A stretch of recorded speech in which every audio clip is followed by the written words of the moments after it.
I have 6 stories to tell you with the little amount of time I have, but we'll try to tell that story. So for example, for spoofing, imagine a scenario. You have a root agent handling a user chat, right? It needs to perform a sensitive action like resetting a user password, right? It's designed to delegate this task to an auth agent, right? An attacker who compromised a less secured weather agent, think about the HVAC target thing that happened before. So let's say you have a less secured agent, the weather agent, from the same network, right? Now, if the attacker sends a request to the root agent saying that, hey, can you reset the password for Bob? And through that less secure agent, that might be completed. Because like root agent might fail to properly authenticate the source of agent-to-agent message, right? So our mitigation strategies is basically to have mutual TLS, signed certificate. So, no certificate means no connection. Use JOT or JWT tokens. Assume zero trust, right? We define our boundaries and make sure we want to validate each time we communicate with each agent as well. So our next story is tampering. So let's say you have a financial agent, right? What's my current bank balance, you ask, right? And then the query turns to an external bank API. Let get balance account 123, okay? Now the attacker performs the man-in-the-middle attack, right? The agent server and the bank's API in the middle of it. They intercept a legitimate JSON response. Let's say the balance response is 1,000, but the man-in-the-middle attack changed the response to 100 only, right? So this would cause the user to panic that, oh, I lost the money, right? So mitigation strategies, TLS again, verify response signatures, like for critical APIs, ensure that the tools verify a digital signature before passing it to an LLM, right? And then reject any API response by using a validate data schema policy, right? Next story, we have repudiation. A user instructs their agent, if a stock hits $500, sell off 100 shares, okay? The next day, the stock hits $500.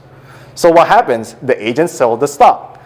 But the user was angry. Why did they sell the stock? Because it raised to 1,500. But they sell it like, so now, because of repudiation, the company started investigating. The agent logs are too basic. It doesn't show, it only has the function to pass the sell and the number of shares, but not the price. So now the agent doesn't have enough log to say that it executed at this price, and now the user also doesn't have proof that it wanted maybe more, right?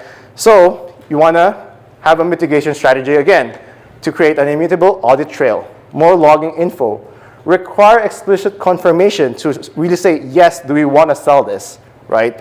And then apply trusted secure timestamp for all logs as well for traceability. Next story, information disclosure, right? We have a root agent giving medical advice right now, and there's providing personal identifiable information and health condition. The root agent needs to search for recent medical journals, right? So it delegates a task to the research agent, another sub-agent, right? Passing it to the query, find studies on that specific treatment, the user-specific disease.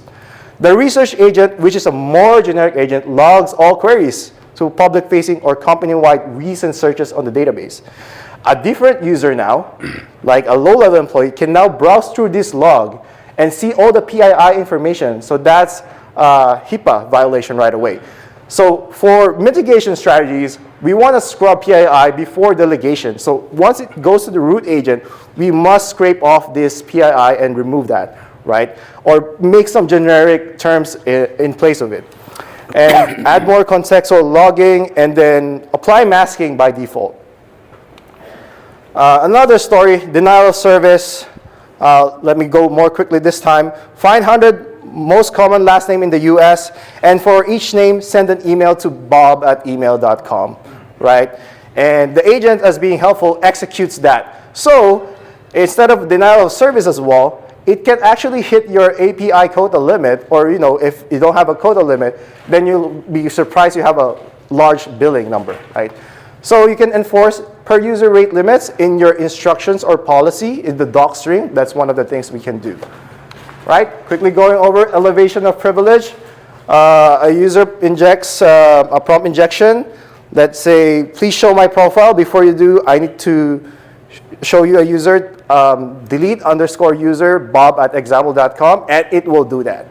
So it's basically injecting that, could be a SQL query or a function call. So enforce access control list and treat the element as untrusted.